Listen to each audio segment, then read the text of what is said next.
He arrived in America with $2.75 in his pocket, a borrowed suit, and a name that would one day be printed in every economics textbook ever written. And here's the part they never tell you in those textbooks. The $225 million fraud that Charles Ponzi constructed, the one that destroyed thousands of families, crashed multiple banks, and permanently reshaped how governments think about investment regulation, was built on a product of which there were only 27,000 units in the entire world when he needed 160 million of them to make his numbers work. Not almost enough, not close. 6,000 times less than he required. The man who gave his name to one of history's most infamous financial crimes was, in the words of the man he personally hired to protect his reputation, a financial idiot who could barely add, "That is not an insult I am making up. That is a direct quote from the publicist Ponzi himself put on the payroll." And by the time I'm done here, you are going to understand exactly why that quote is far more frightening than if he had been a genius. Because genius you can guard against. What Ponzi had was something harder to defend yourself from. Let me take you back to where this starts, because where Charles Ponzi came from explains almost everything about the choices he made later.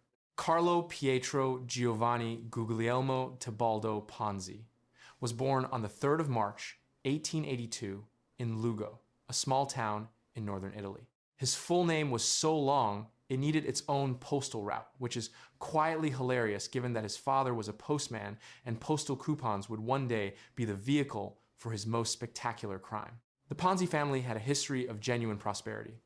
Generations of merchants, public officials, and successful businessmen had built real wealth and real status across a century. By the time Charles arrived, most of it was gone. What remained was a hardworking father in a government uniform and a young boy who woke up every morning aware of the gap between what his family used to be and what it had become. That gap became the engine of everything that followed. When his father died, Charles inherited a modest sum of money. His mother wanted him to use it to attend university and redeem the family name through education and honest effort. He enrolled at the University of Rome. He lasted 4 years. He studied for approximately none of them and spent all 4 doing something he considered far more important: performing wealth he did not possess.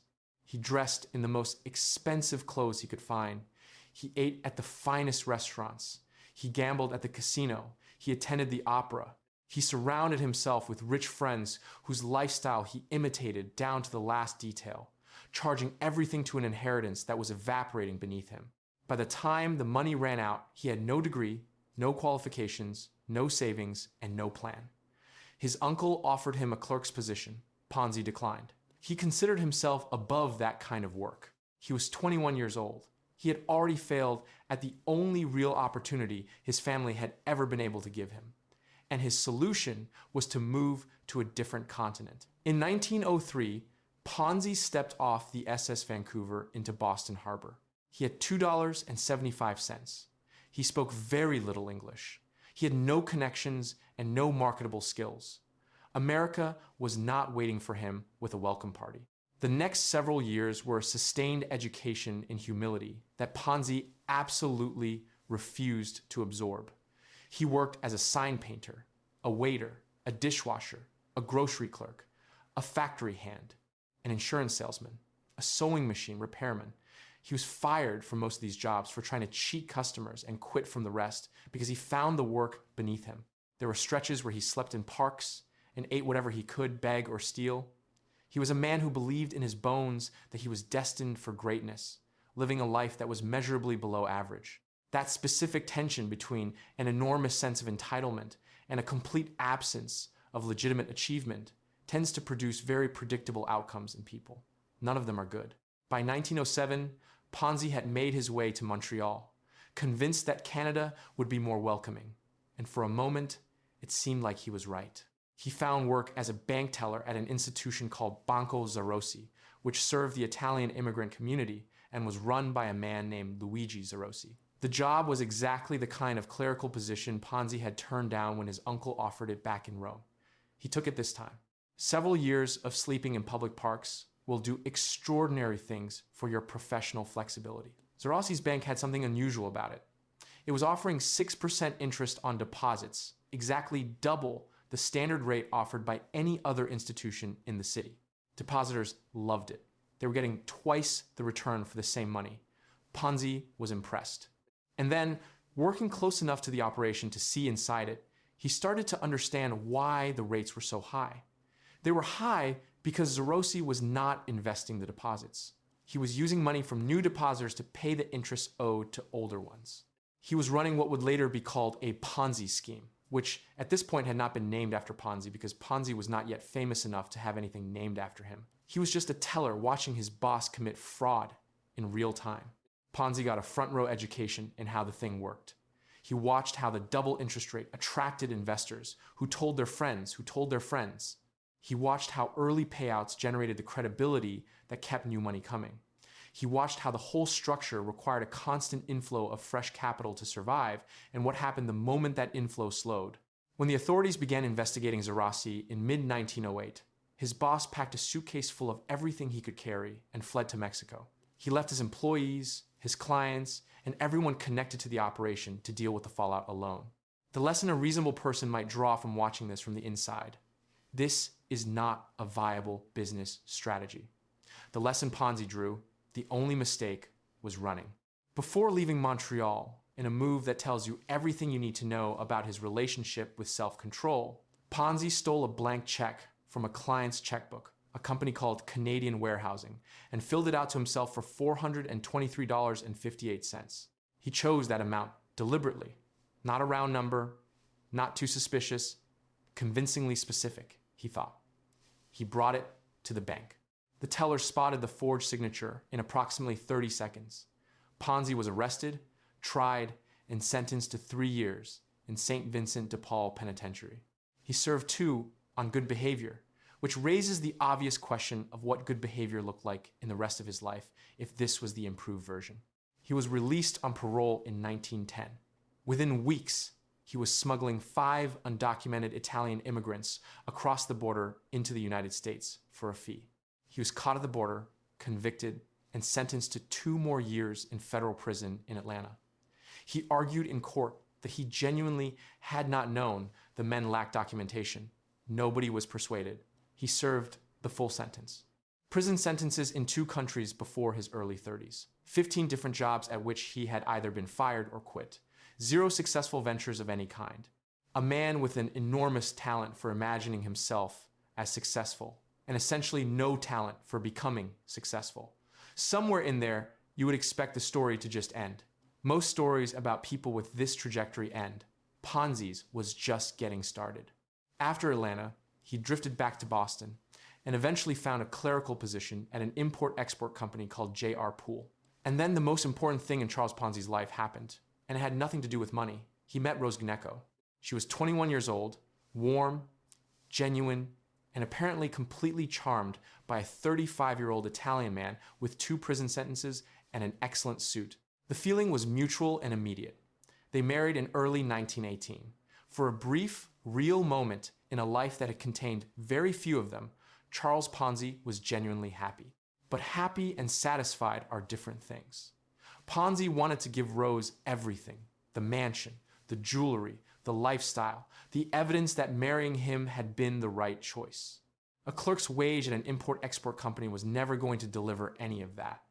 6 months after the wedding, he quit and started looking for the idea that would finally actually make him rich. What followed is a master class in failure. He tried to rescue his father-in-law's wholesale fruit business.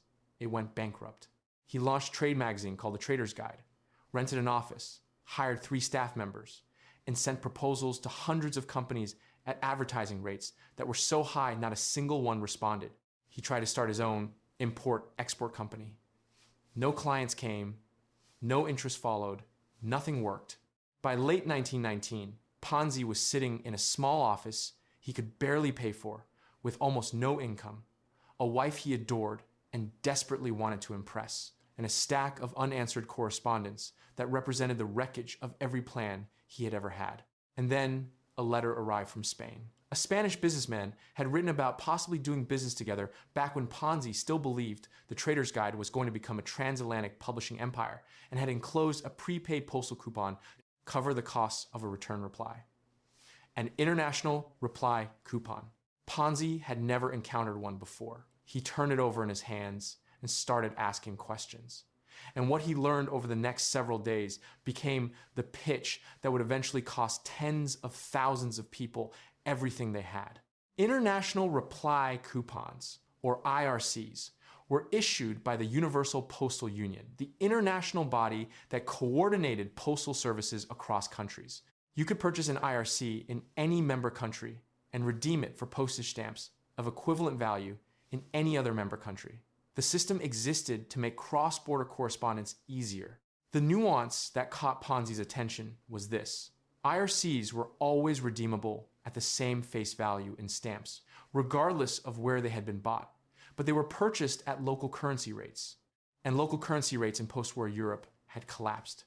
The Italian lira, in particular, had been decimated by the First World War, which meant, in theory, that if you bought an IRC in Italy using devalued lira, then shipped it to the United States and redeemed it for American stamps at the full rate, you would collect more in stamp value than you had originally paid. Sell those stamps for cash, scale the operation to millions of coupons, and the profit could be enormous. This was currency arbitrage. It was a real strategy. It was legal. Sophisticated international traders had used variations of it for decades. The concept was sound, and the pitch was genuinely elegant. Global networks of agents, post-war currency disparities, international postal infrastructure, proprietary operational knowledge. It sounded smart. It sounded technical enough that most people would not want to admit they did not fully understand it. It sounded, most importantly, like something that could actually work. There was one problem that I need you to hold in your mind, because it is the single most important number in this entire story. To generate the returns Ponzi was about to promise investors, his own internal calculations, rough as they were, required approximately 160 million international reply coupons. The total number of international reply coupons in circulation anywhere in the world at that time was approximately 27,000. He needed 6,000 times more of this product than physically existed on the planet. That is not a gap in the business plan. That is the complete and total absence of a business plan. That is standing at one end of the ocean and saying, you are going to drive to the other side. A different person looks at those numbers and walks away.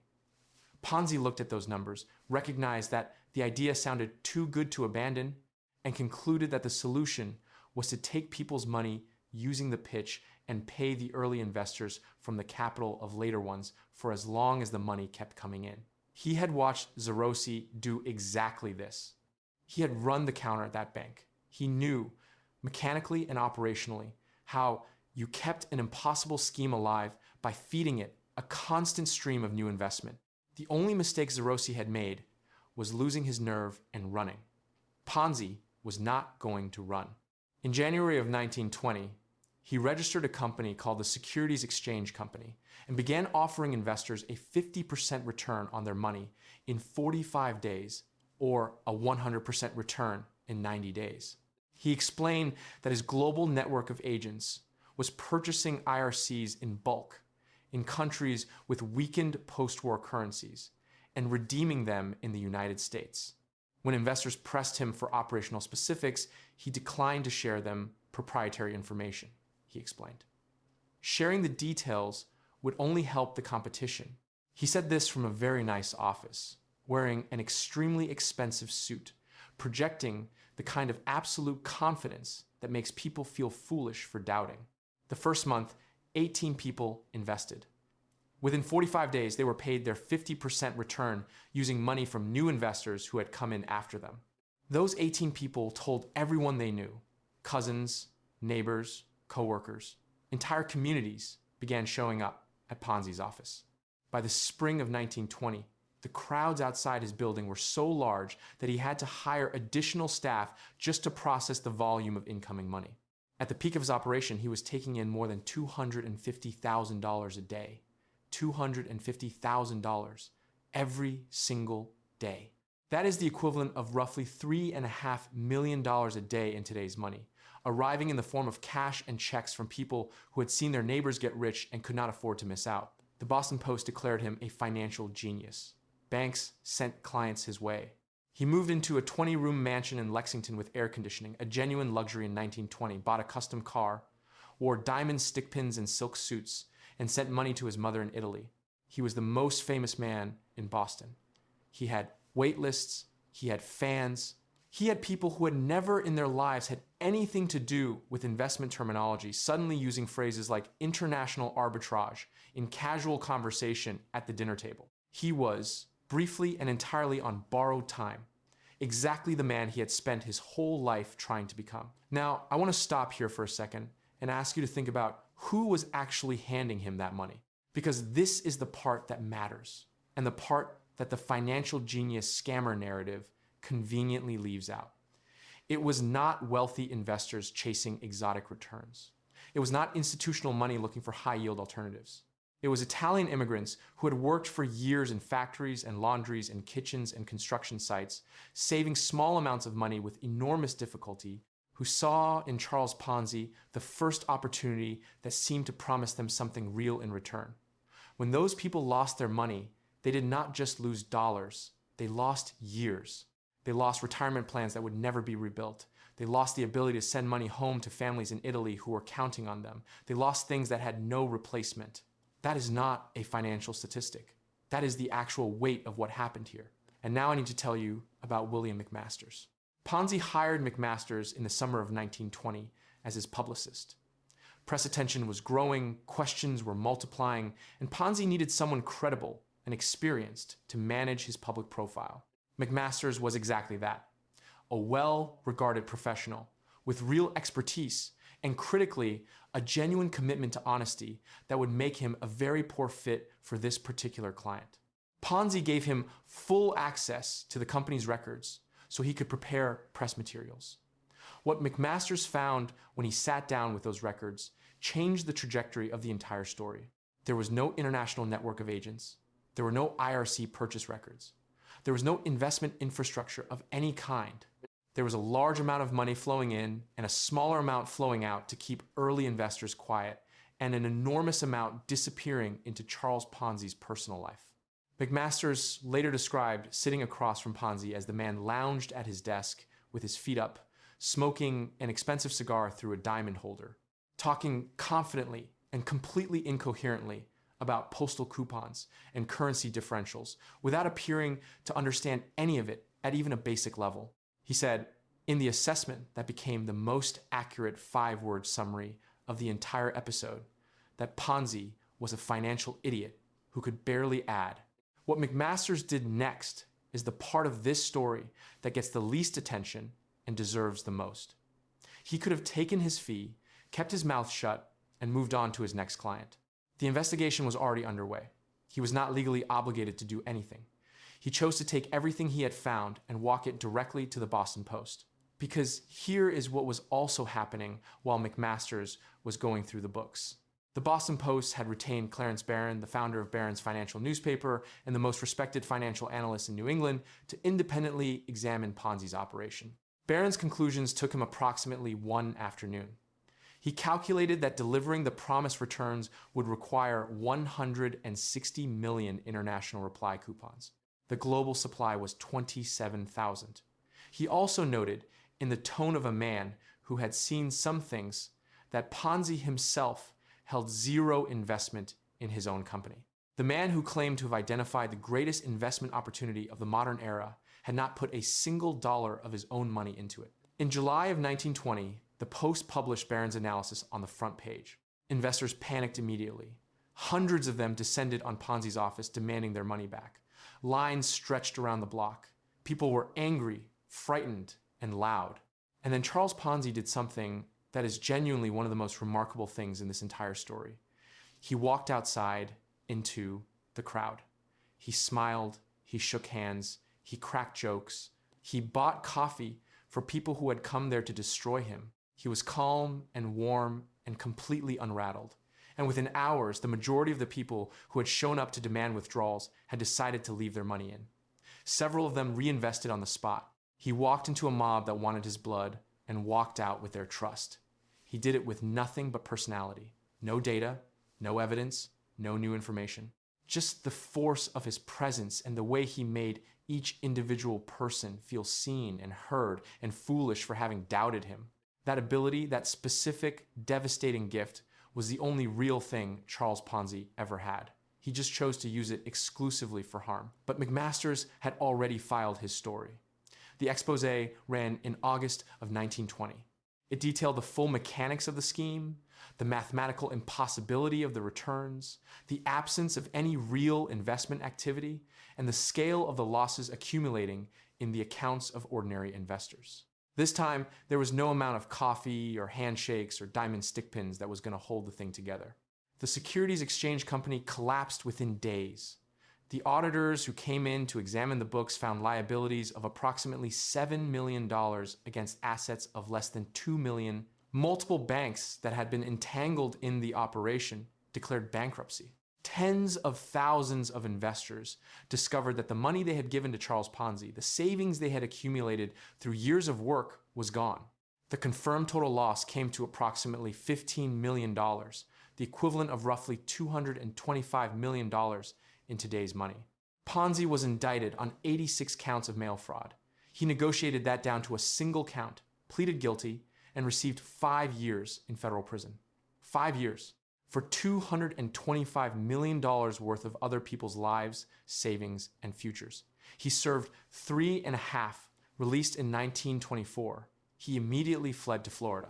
He registered a new company, the Charpon Land Syndicate, and began selling real estate, promising investors a 200% return in 60 days on Florida land deals. The land was swamp. Functionally worthless swamp. Florida had just experienced its own real estate bubble, and the market had collapsed. For possibly the first time in his entire criminal career, Ponzi could not make the pitch work. Nobody bought. He tried to flee to Italy disguised as a sailor aboard a cargo ship bound for the Mediterranean. He was recognized and arrested in New Orleans before the ship had made it far. He wrote a personal letter to President Calvin Coolidge asking for clemency. He appealed to Benito Mussolini to intervene diplomatically on his behalf. Neither man replied. He was returned to Massachusetts, convicted on state charges, and sentenced to another 7 years in prison. The man who came out at the end of those 7 years was not the man who had gone in. The charm was still there in fragments, but the confidence was hollow. The suits were gone. Rose, his wife, who had remained loyal through the first prison sentence, and the collapse, and the public disgrace, and the flight to Florida, and the arrest in New Orleans, finally filed for divorce when his deportation to Italy became inevitable. She stayed in America. He was put on a ship to Italy. He eventually made his way to Brazil, where he found work as a minor administrator for an Italian airline. He suffered a stroke. He lost the sight in one eye. He gave occasional interviews to journalists who were curious about the man behind the scheme. He spoke about the years of crowds and wealth and adulation with the careful precision of someone describing a country they had once visited and would never see again. He died on the 18th of January, 1949, in a charity ward in Rio de Janeiro. He had approximately $75. The man who had moved $225 million through his hands in less than a year died with 75 of them. Now, step back from the details for a moment, because there is something embedded in this story that goes far beyond Charles Ponzi himself. The scheme he ran was not new. A New York bookkeeper named William Miller had operated an almost identical fraud in 1899, taking in $1 million before being caught. A German actress named Adele Spitzer had arguably run the first known version of the same fraud in the 1870s. Robbing Peter to pay Paul has existed as a financial crime for as long as investment has existed as a concept. Ponzi did not invent this. He did not invent anything. What he did was scale it. And he scaled it not with technology, not with insider knowledge, not with mathematical sophistication. He scaled it with a story about international postal coupons and currency differentials, and a global network of agents that sounded legitimate enough that ordinary people, people who worked hard and saved carefully and wanted to believe that the financial system could work in their favor too, chose to believe it. The banks and institutional investors who looked at Ponzi's pitch walked away immediately. The math did not work, and they could see it.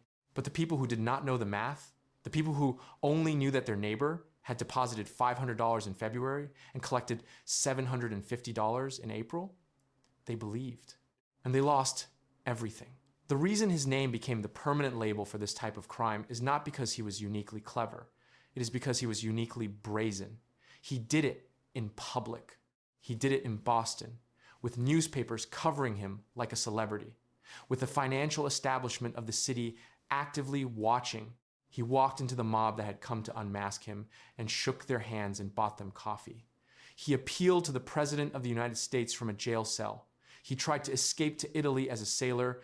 There is a specific quality of audacity in the Ponzi story that transcends ordinary criminal behavior and becomes something almost theatrical. He committed fraud the same way he did everything else in his life, loudly, confidently, and completely without a coherent plan for what came next. McMasters wrote the article, the scheme collapsed, he moved on to his next client. He never wrote about it again, as far as I can tell. Nobody remembers his name. Charles Ponzi arrived in America with $2.75. He died with 75. In between, he moved the equivalent of $225 million through his hands, built a following that made grown adults beg him to take their savings, and convinced a city full of people that a stamp coupon was a golden ticket. The stamp was always fake. He just never met anyone he could not convince otherwise. The real crime was never the scheme. The real crime was how easy it was to believe in it.